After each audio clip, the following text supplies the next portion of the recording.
Hello, you guys. It is so great to see you here again.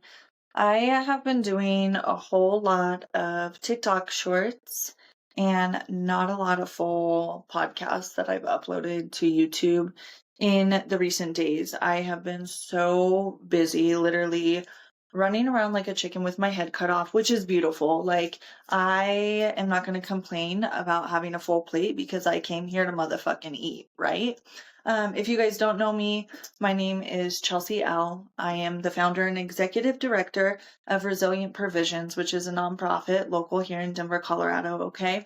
I also go by the Trauma Dumping MILF and Mommy Mayhem. I have a lot of different titles. Okay. I'm grateful if you guys are here. Thank you for joining. Well, let's jump into it. All right. So, no fronts, but coming up February 15th, I'm going to be celebrating my 5 years, my 5 year sobriety birthday. And that has put me into such a season of reflection. And especially within the last like 2 months, the things that have happened in my life and the way that things has changed, I have such a lack of words. Like, I don't think even if I try to explain it, that words will do justice, but that's what I'm here to do, is talk at you guys and tell you words, you know? Um, so the last 2 months, my life has changed so dramatically and in the most beautiful ways. But a lot of this so me getting my 5 year chip is absolutely amazing, but I really didn't start actually working my recovery until about a year ago. And so getting my 5 year chip is going to be the first chip that I'm ever actually really picking up. And there's such a difference, and I've touched base on this in my previous videos, in my TikTok talks. I talk about this stuff, that sobriety is amazing, and I will never discredit, I will never discount somebody that showed up and made the decision to get themselves sober and clean and clear away from substance. That is absolutely impeccable, amazing. I had 7 years clean and sober, had a radical relapse, destroyed my entire life in one fell swoop because I had convinced myself that I could handle management, right? Like, I was healed and I had been sober for so long. So, like, surely the same problems wouldn't exist. And so I had maybe made it a couple weeks into going out, and it was no time at all, literally, before my life was on a full downward spiral, and I was hitting every rock on the way down. And the come up from that has been pretty excruciating. We're going to talk about some accountability tonight, okay?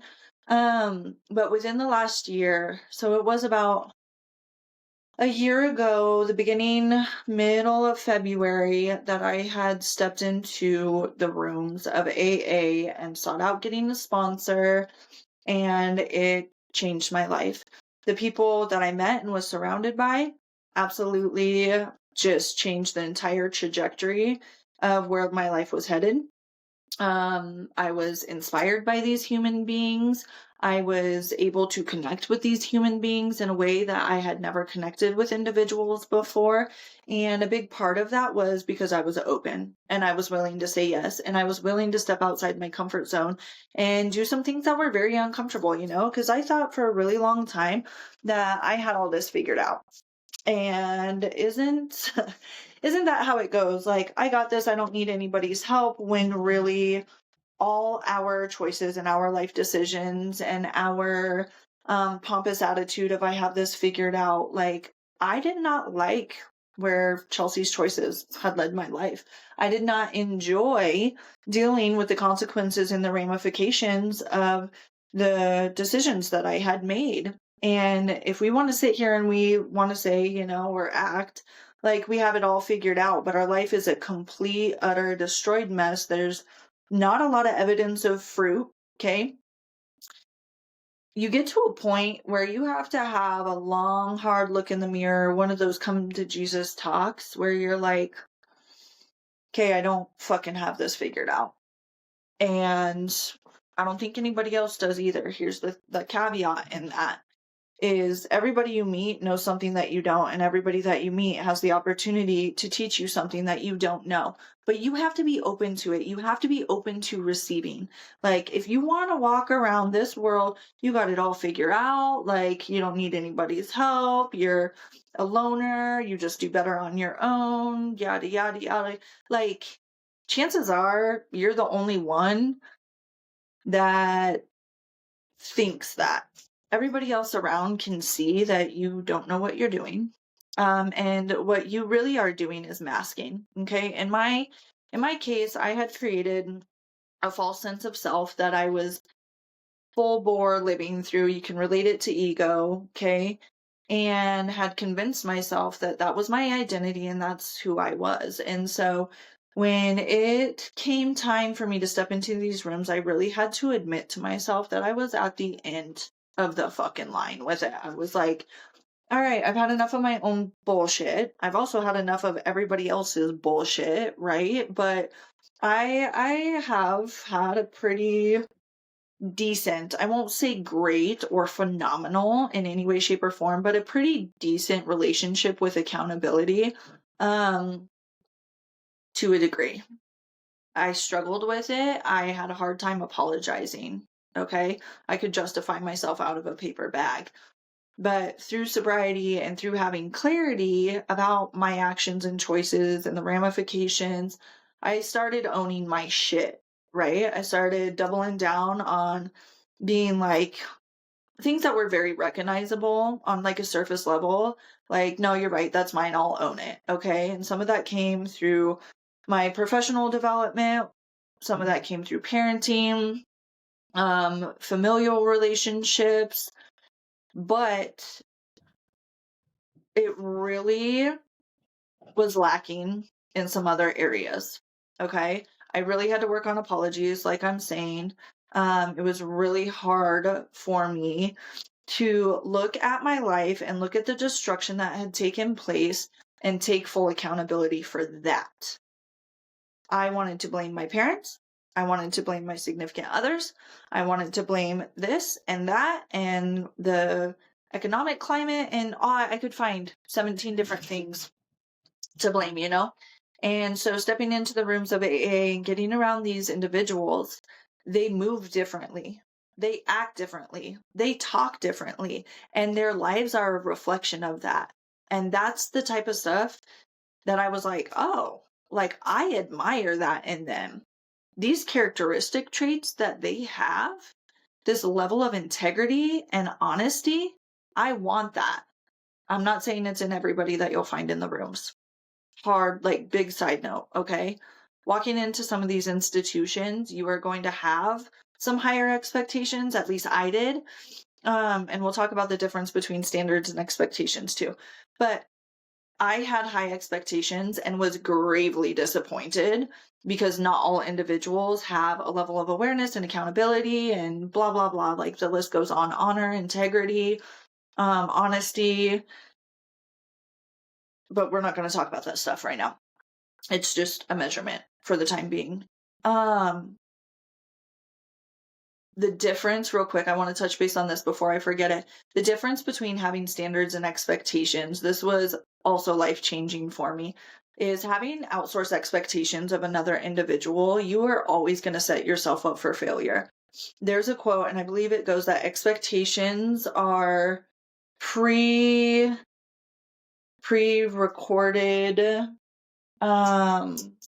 resentments, or like the precursor to resentments.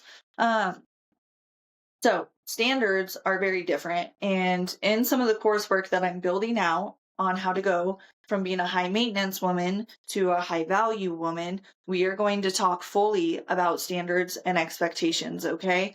High value woman has standards. She does not have expectations of other people. She has standards for herself and her lifestyle. And if those standards are not something that you meet up to, like, guess what? Sorry, it just doesn't make the cut kind of thing, you know, rather than being like, well, this is my expectation of you. It's the same with boundaries, or along the same like line of boundaries, is you can set boundaries, but the boundaries are for you. They are not for other people. So if you set boundaries and you don't hold your boundaries, you don't get to be mad at other people crossing them, right? Because if you're not even holding and respecting your own boundaries, what makes you think that other people are going to? Um, Anyways, we will go back to the people that they just had these qualities that I admired so much. So much. I was like, I want to be able to speak eloquently like them. I want to be able to show up the way that they do. They have, like, I just had this reverence, right? And I started to realize, like, I'm going to have to put in a lot of hard work to get that. Whatever that is, I want that, and I'm willing to work hard for it. And so stepping into the room that I did was at Free Recovery Community.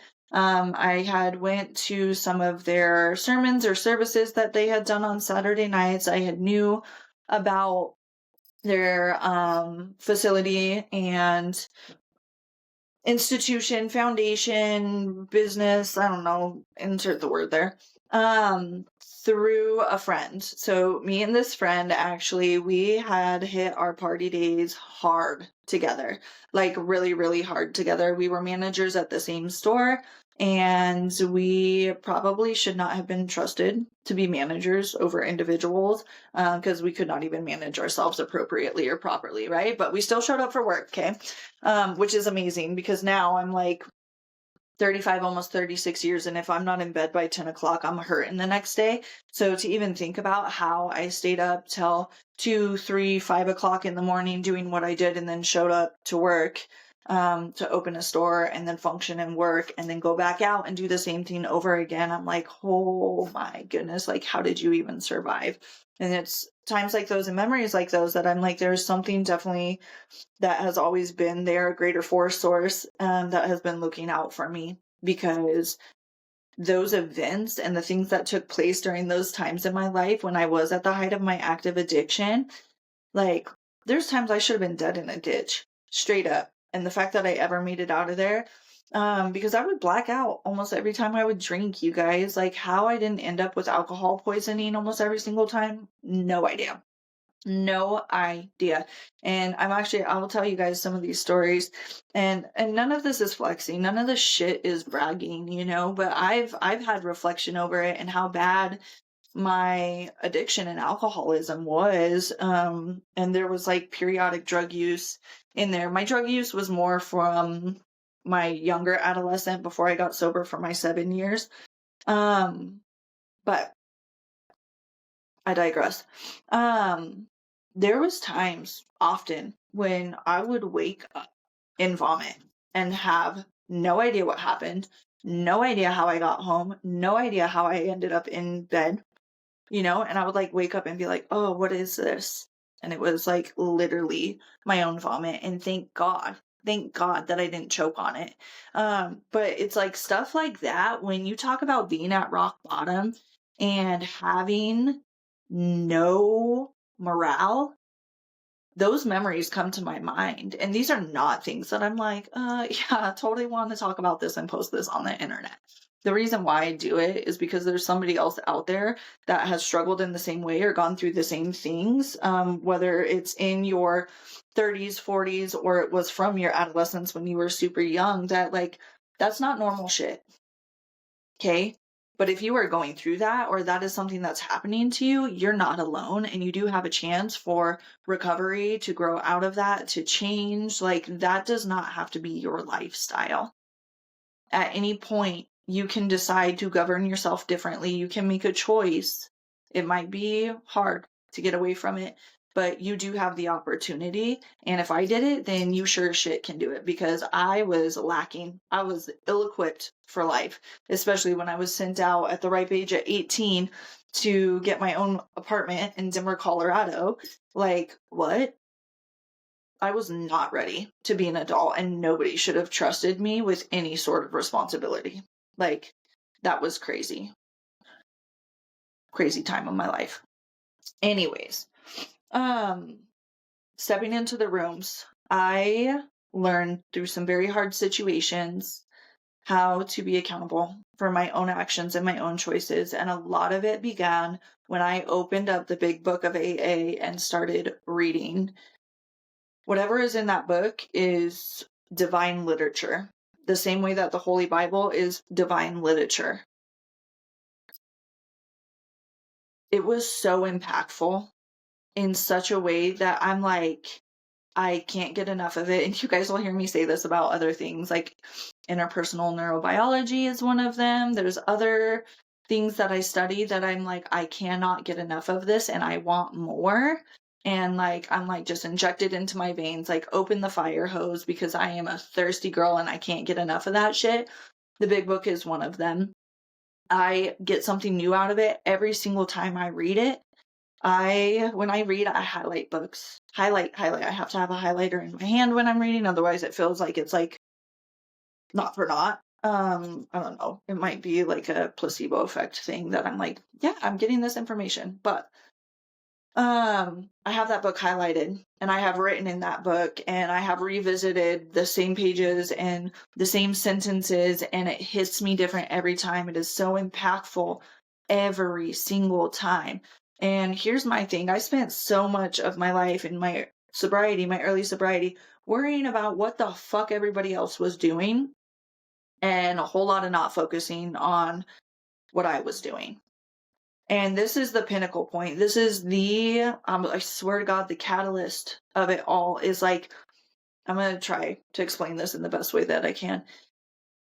When you spend so much time worrying about other people, judging them, like that literally, if you have that much time to project outwards what other people are doing wrong, how they're affecting you, this, that, and the other. And I'm not saying there's a time and a place for their actions and how you're impacted by them. That's a different conversation, right? But when it comes down to really taking accountability for yourself, your life, your choices, you don't have time to look at what anybody else is doing. When it's like stay in your lane, if you look to the left or the right, like you're swerving. That's fucking dangerous for you, you know? You need to keep your own side of the street clean. And in keeping your own side of the street clean, that's a 24/7, 365 days a year job. No rest for the wicked on that shit. Because when you start unpacking one thing, you have 30 more things to unpack. If you are doing your own inventory truly and really showing up and working this program and focusing on your recovery and you are literally in surrender and you are working with a higher power and have your sponsor and you want that change, you don't have time to focus on what anybody else is doing. You literally do not. You don't have the energy for it. And you kind of don't want to anymore because you realize like how big of a job this is. You guys will hear me say all the time, like, that's above my pay grade. What anybody else is doing, that's above my pay grade. And that's not for me to worry about because when it comes down to it, at the end of the day, I'm not pointing out anybody else's sins. I got my own to worry about. I got my own shit to clean up. And it is a lot of stuff to clean up. So accountability being, oh my gosh, amazing. So fucking amazing. I've gotten to the point where my days are so busy because I'm showing up in my life so big in my calling, in my purpose. I don't have time for trivial bullshit. And that's right where I need to be, especially in my sobriety and recovery, especially in my motherhood, especially in me being a friend and a daughter, a sister. Like all of those roles are so important.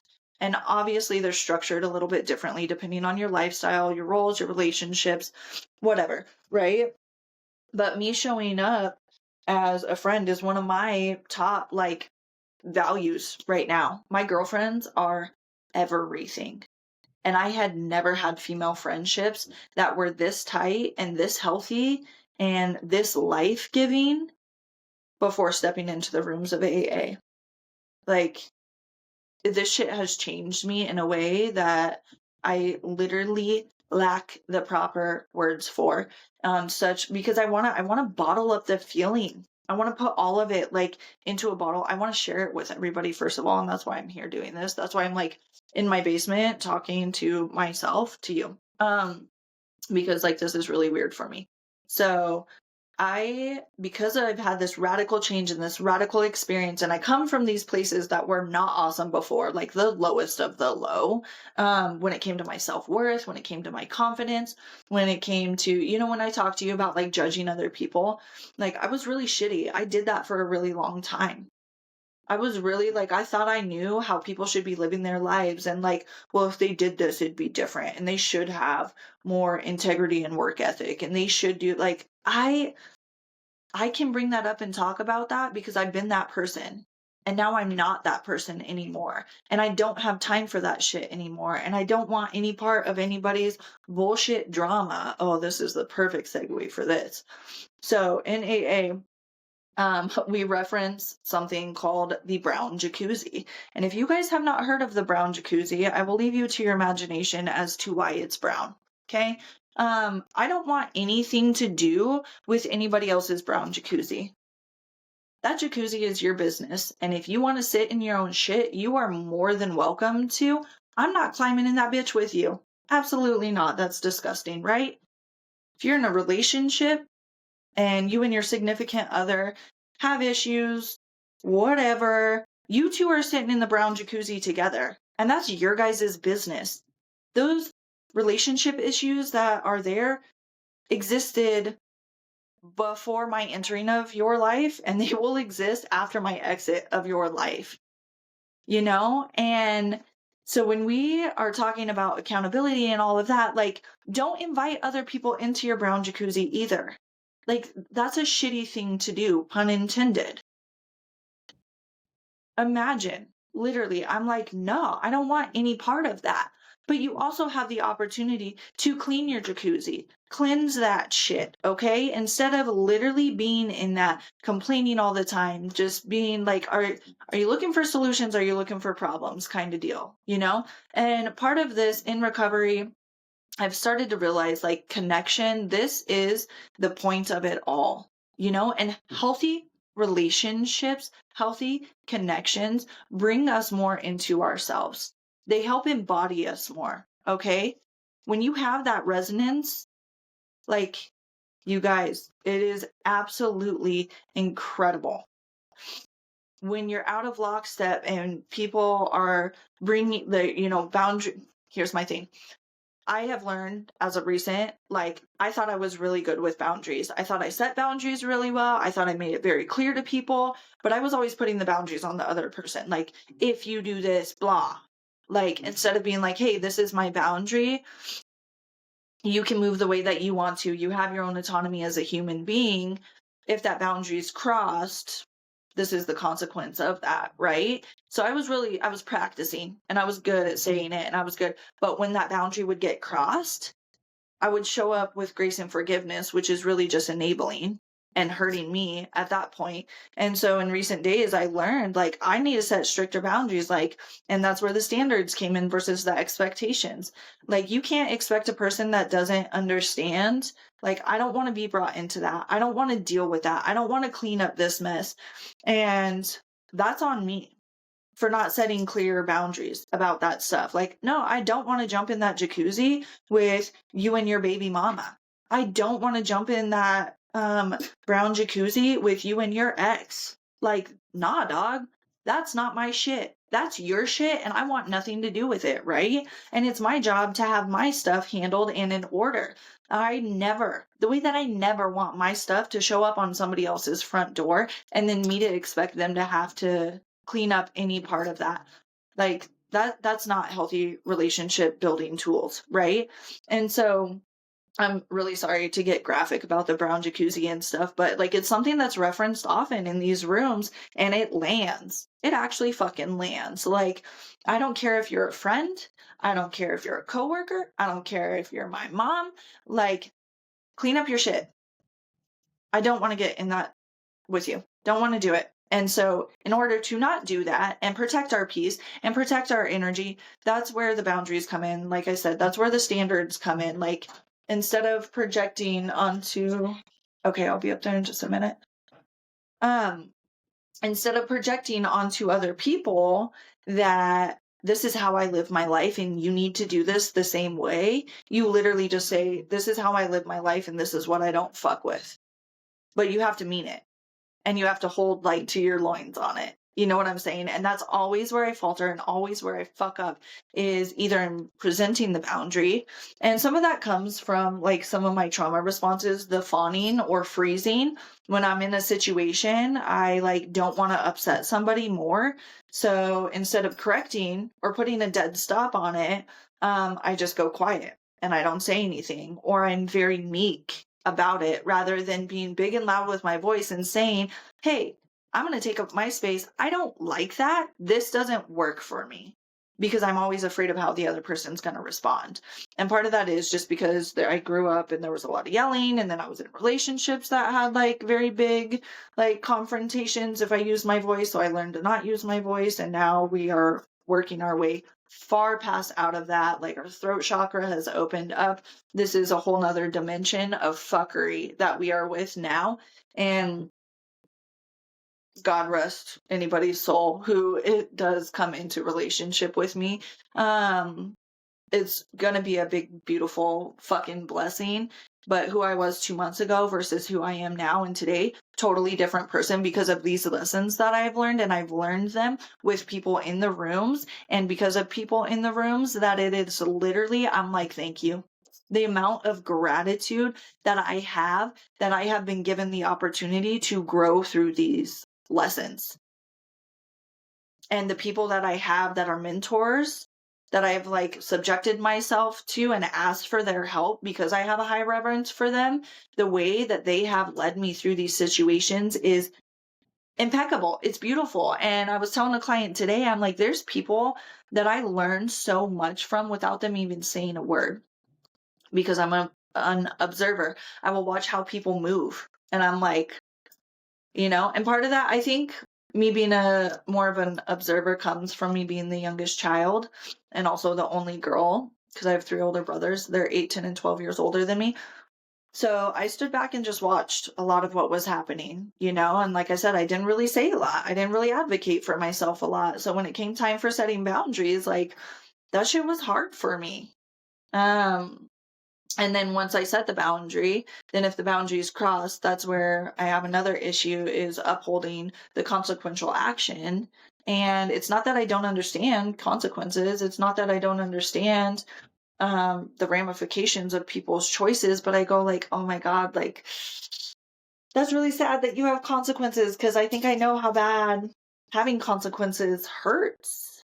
Like, I know the after effect of being like, oh, I really fucked up and the fallout of this is huge, but I like preemptively try to avoid consequences now. I didn't used to before. I was like full send on that shit. We'll clean it up later. Well, I did that for a while, and now here I am years later still cleaning up messes that I'm like, I never should have been involved in this fucking mess in the first place, And you can't know what you know until you know it, but once you know better, you have to do better.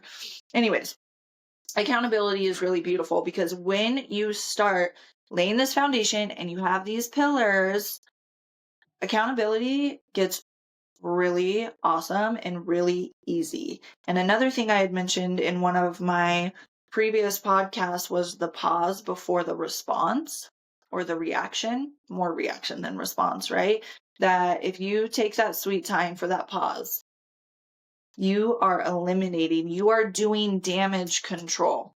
So the importance of slowing down and resting in peace and preserving your energy saves you so much on the back end. So much. Like, these are invaluable lessons that literally, like, I learned the fucking hard way, and it sucks and it's sad sometimes, but being able to step back and be like, oh no, I'm accountable for this. Oh yeah, I definitely did this. Oh, I fucked up here for sure. And not having anybody enable my bullshit behavior. Like, I had to go to my sponsor and tell her straight up, like, I want to be a part of the solution, not a part of the problem. And if I'm ever stepping outside of that, I need you to crack down on me. Like, hey, these are my goals. These are my dreams. This is where I'm at. Hold me accountable to that shit. Because there's going to be times when I'm feeling weak and I fucking fold on myself. And you're not going to fold on me. accountability, like I go villain era on accountability, to where if I take responsibility for everything, all of it, okay, have a whole fallout situation, super fucked up situation takes place, but I go, actually, you know what? I'm going to take accountability for my part, and I'm also going to take accountability for your part too, which is not healthy. Okay. I'm not saying that's a good thing, but I went from one end of the pendulum all the way the fuck to the other side, and we will eventually balance out and like find ourselves here, right? On the other side of this pendulum, though, I literally, like I said, I'm hungry. I came here to fucking eat. So if you need me to take accountability, yep, it's all on me. I'll move like that. I will take responsibility for all of it, because I would rather have that and have my power be fully empowered and embodied in accountability than to be lacking any at all.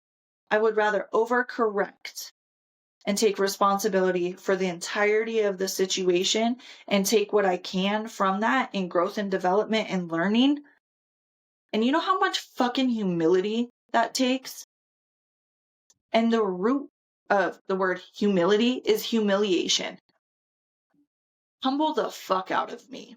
Universe, that's not a statement, okay? We're not asking for more. We are very appreciative of where we're at, whatever. But here's the thing. Like I said, I got a full plate. I'm fucking hungry. I came here to eat. Give me another piece of that humble pie. Because guess what? Every single time I get it, launches me into a new season of growth and development and takes me closer and higher.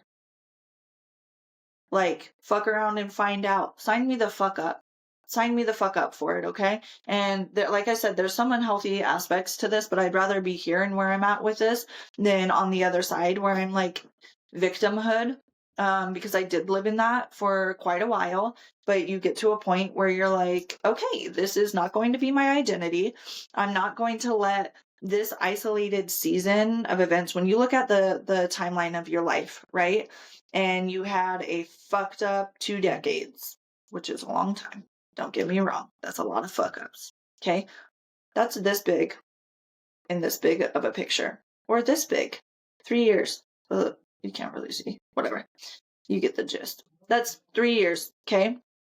So if I continue to rest in victimhood, I am missing allowing that to be the catalyst for so much change. And taking your power back can be extremely, extremely difficult. But okay, that's going to be part of the program in what we do with Resilient Provisions and helping women reclaim their lives and helping children after they've been destabilized. There's a whole thing to it, but this is going into it, okay? It's learning how to take your power back and take ownership over your life. And I could not have done that without the help of AA and being in these rooms. There's a level of suffrage that we become imprisoned by, and we become a slave to it, and this shit becomes our identity. You get to a point where you're like, no, the fuck it's not. This is not who I am. This is not who I'm gonna be. I am not going to continue to have this be my fucking story. Don't know what it looks like on the other side, but I'm willing to figure it out. And you take that first step forward, you're headed in the right fucking direction.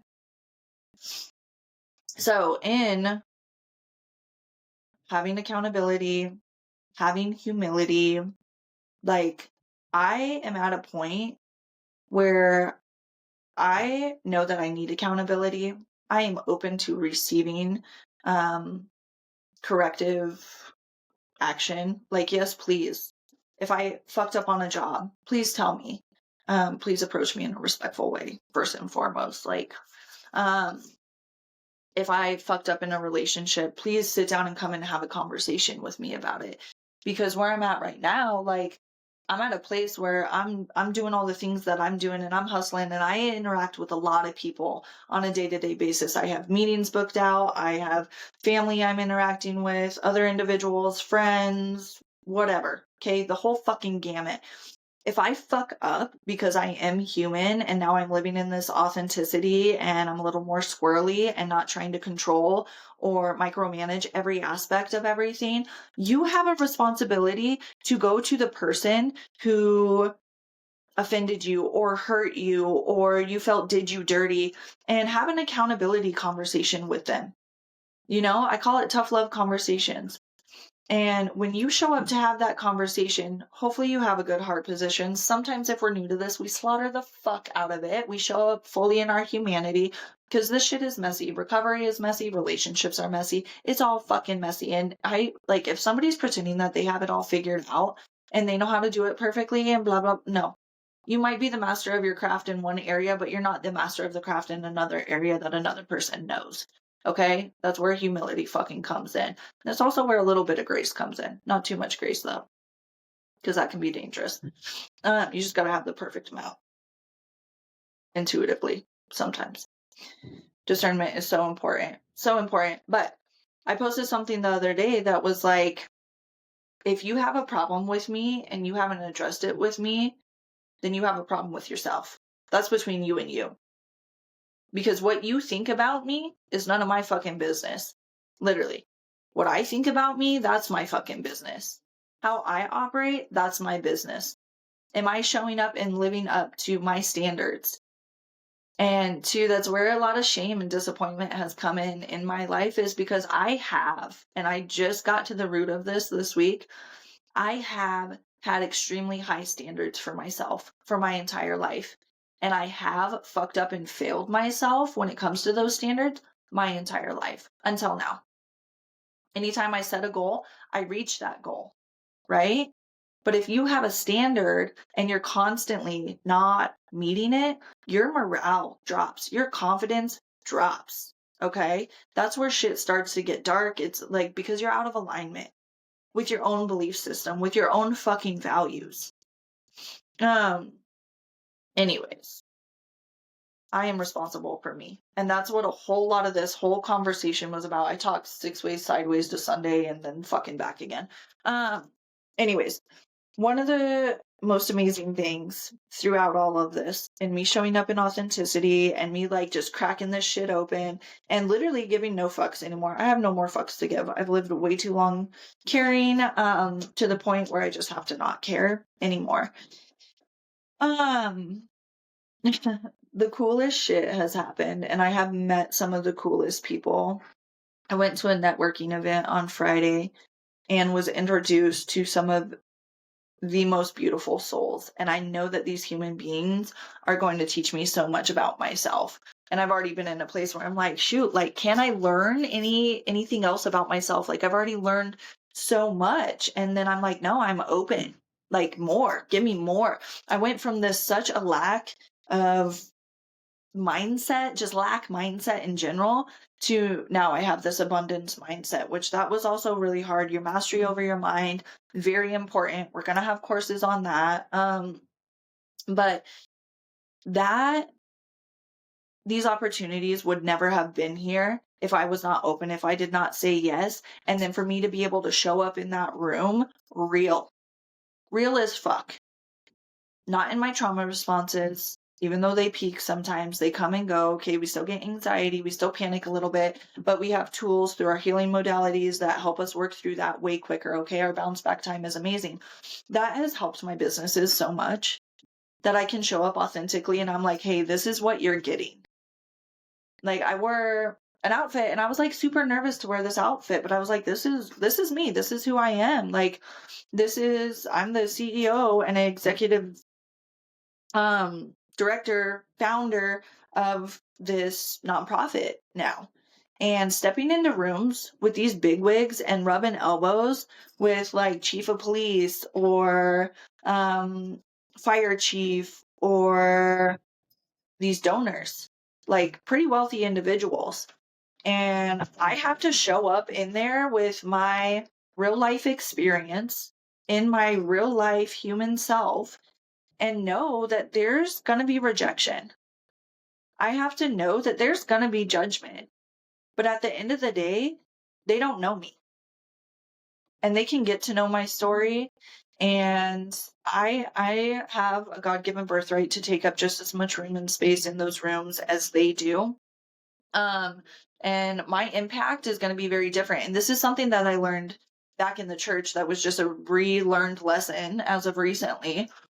because I used to feel like my mission, like I didn't measure up to those that didn't come from broken homes, or they had this perfect family, or they're literally these like beige bitches is what I call them, with the utmost love, okay, with the utmost love. um that I was disqualifying myself. I had this imposter syndrome, like, I don't fit in, I don't belong, I don't blah, blah, blah, blah, blah. Well, those people can only reach who they can reach, right? The people that I can reach is going to be much different. But if we're in that together, our reach, oh my gosh, you guys, it's amazing. It's incredible. But I have to remind myself of that my mission just looks a little bit different than theirs does. Mine's best worked outside of the walls of the church. Like, mine is also best worked outside of a corporate office. Like, there's no white collar shit that's really happening here. Like, I can push some papers and do some back end office stuff and whatever, but that's not where I thrive.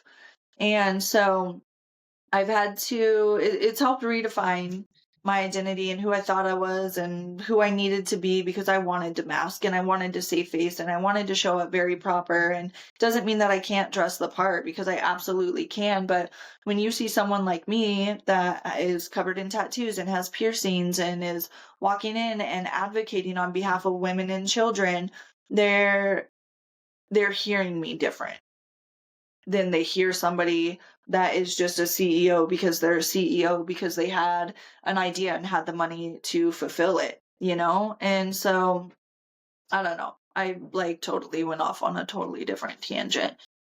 Oh, the people that I met and the donors. Oh gosh, I've had this like imposter syndrome about doing the podcast and launching my story and showing up real and talking real, because I freaking curse like a sailor, right? Dressing like a doll, swearing like a sailor. And that's stuff that I'm probably not really going to change about myself over time. It's something I will work on. Um, but I literally, I had to dig myself out of this hole and recognize the people that are going to be here for me, the people that are here for the business, the people that are going to show up in my life are who is meant to be there. They are a piece of the puzzle and it fits. You don't need to curate anything. Don't need to play pretend. You don't need to mask. You don't need to be somebody that you're not. Show up real, show up authentic, say it how it is. Let it go from there, because they have their responsibility, and that's where their responsibility comes in. That if they're like, hey, this isn't a good fit because you have a past in this industry, or hey, this isn't a good fit because you are too public about your experience, or whatever reasons that they might have that I have insecurities about and need to really work on owning better. Um, I was nervous because one of them is a Christian organization.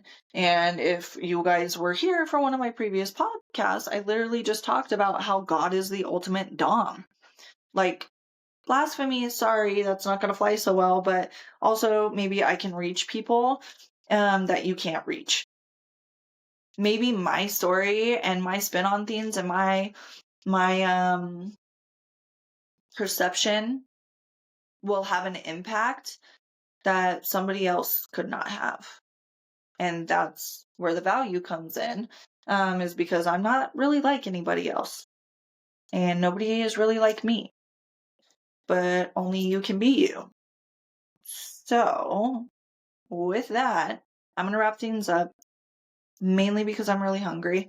Also, I don't even know if I touched base on topic fully or did a great job in conclusion, but that's what I had to offer you tonight. I wanted to get that's where I was going. I wanted to get a podcast up. We are graduating out of doing podcasts this way. I don't know what the timeline is on it, but we have a phenomenal opportunity. I went and toured a studio today, and I'm going to be working with an amazing company and couple to start getting my podcast out there and do it in a more official manner. Not that this was like not doing. You guys are still getting the information and everything. But YouTube likes pretty things and other people like pretty things. And I kind of do want, like, I want this perfect and I want this to be delivered really well. That's been my dream and my goal from starting Burdensome Blessings, was that it would be official as, and we're stepping into that. It's going to take some time to build and to launch it. So we will still be doing TikTok talks and our shorts and little videos and whatever. But things are growing and I'm grateful. If you guys are here watching, you make it through the whole episode. Again, bless your heart. You're the real MVP. I love you guys dearly. Tonight is February 1st. There's a full moon happening. It's very important. Go research about it. February 17th is the ushering in of the Year of the Horse. We are shedding the skin of the snake. Also, go research that. Bye.